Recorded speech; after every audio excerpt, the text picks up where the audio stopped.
Welcome to the Rustic Garden. Today I want to show you how to prune indeterminate tomatoes that are growing in containers.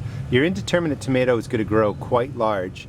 This black plum grows 6 to 8 feet when it's in the earth bed. It's going to be a little bit smaller in this container, but what I want to do is I want to prune this tomato while it's growing so that I'm basically keeping one main growth stem. So I'm going to remove the suckers.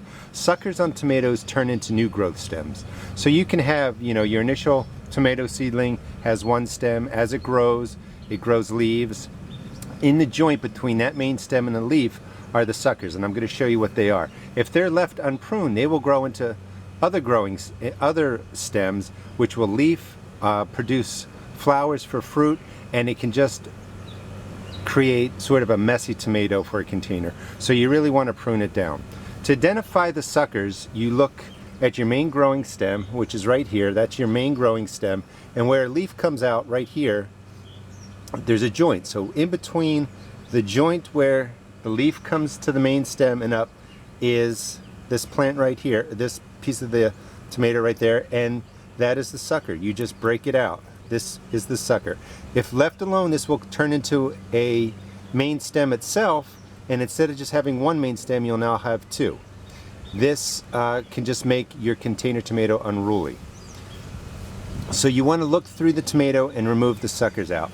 The other thing you want to be careful is up top here is the main growing stem. This is where new leaves are coming. You can see the flower cluster starting.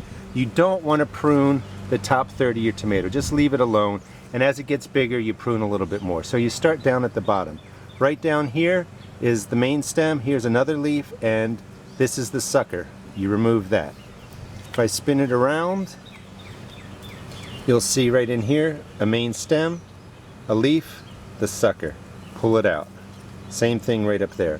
Pull it out and remove it. Now down at the bottom it's a little bit trickier. Here is a leaf, even though it's smaller. Here's the main stem. This is going to turn into a full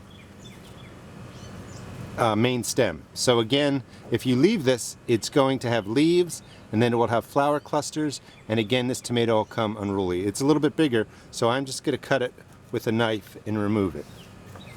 Same thing over here.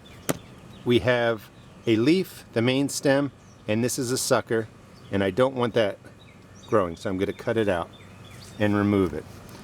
So when you're done, your tomato looks like this, and you've basically moved it down to one main stem.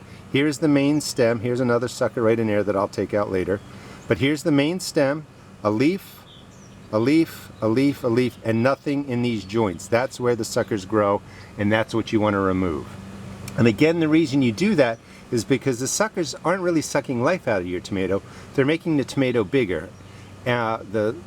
Just the plant gets bigger. You'll get more tomatoes, they'll be a little bit smaller, but you get such a massive growth of foliage that it's more likely that you get disease. It's much harder to kind of tie your tomato down and manage it when it's in a container and even in the ground. So you're just deciding if you want to have one growth stem. Sometimes you might have two growth stems, sometimes you might have three growth stems, and I'll talk more about that in other videos. But for right now, in a container, you want to keep always one growth stem. That's the main stem, and then you remove the suckers that are found in the joints.